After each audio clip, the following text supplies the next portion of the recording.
At First and Sold, we always talk about trying to make an impact, doing something for our communities. Great story from the other night. My oldest son, Trey, his girlfriend, Autumn, works in retail. And she said there was a lady and her son came in the other night and looking for a pair of cleats. Her son was a junior high football player. And a guy that was working the shoe department said, "Hey, what position do you play?" And he told him, and he said, "Hey, these are the cleats you need. They're perfect for your position." Kid tried them on, loved them. They were perfect. And the mom said, "Hey, how much are these?"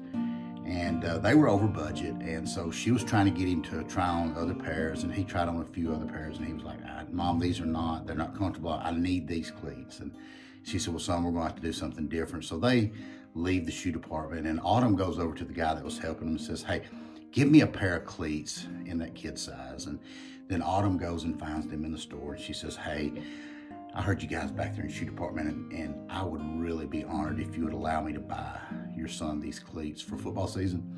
And the lady was like, "No, we really appreciate that, but we're not doing that. We thank you though. Very nice of you to offer that." And so she kept talking with her. She said, "My boyfriend's dad runs a sports platform called First and Sold."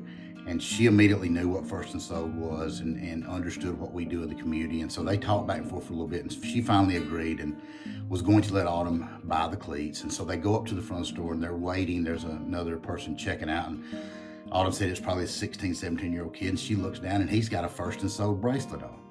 And I'm like, this has got God all over it, Autumn.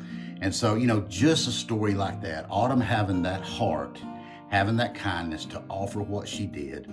Now there's a junior high football player somewhere that's got a brand new pair of cleats for the football season.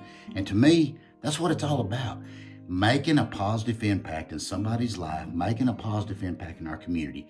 And at First and Sold, that's what we're all about.